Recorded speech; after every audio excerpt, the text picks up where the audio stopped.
Hey, number 2112, I got your card. Super thankful for your openness to share. And yeah, just am excited to share what God's word has to say in response to some of the stuff you're dealing with. And so you talk about dealing with self-doubt, anorexia and bulimia, and then you definitely mention just cussing and that being an issue. And honestly, I can't help but almost find it ironic that you talk about anorexia, bulimia, which has to do with what physically is going into the mouth, and then cussing is kind of talking about this metaphorical, what's coming out of your mouth. And Jesus very specifically says it isn't what goes into our mouth that defiles us, but it's the thing that comes out. And so all of this, I think, really ultimately boils down to it's a reflection of what is in your heart, what is going on inside as it relates to both. Because where you're dealing with eating disorder issues and wanting to control that, it's, hey, well, what truth are you telling yourself or believing about yourself? What in your heart are you believing is true about yourself that you feel the need to control every aspect of the calories that you consume and how it's going to change your physical appearance? Are you trusting that you look in the mirror and see an image you don't like? Are you trusting the opinion of the boy who said that you aren't as pretty as someone else, or are, don't weigh what you're supposed to weigh? Or do you believe that God's word, when he says that you are loved, that that you are a princess of a king, that he delights over you with singing, that you're fearfully and wonderfully made? Are you believing that and allowing that to determine what you eat, and the freedom to let go of that control of, hey, what am I going to put into my mouth or not put into my mouth?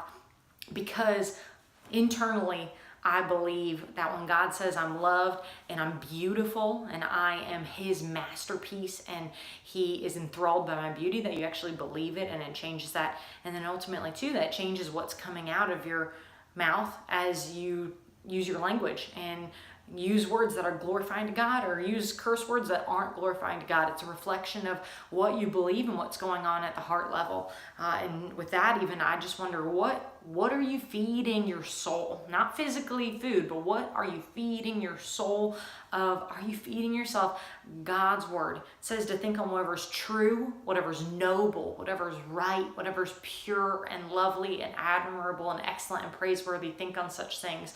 Is that what you're filling your heart and mind and soul with God's hope and love and forgiveness and his truth that is glorious?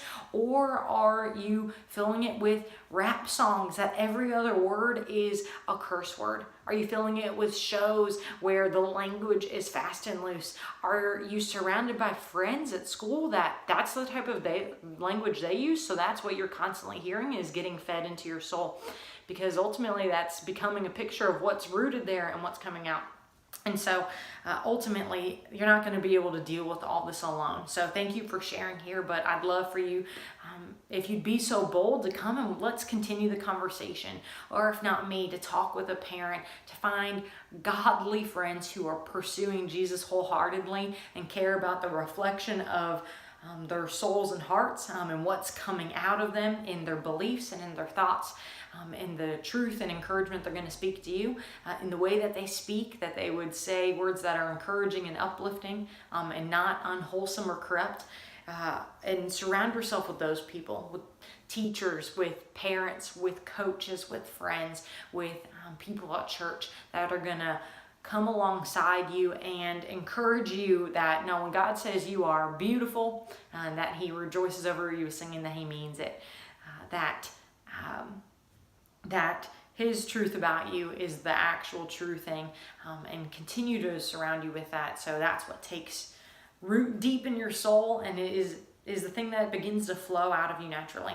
But we love you, number 2112. Thankful for your heart. Thankful that you shared. Please come talk with us anytime. We'd love to be a resource, and just love on you some more, even face to face.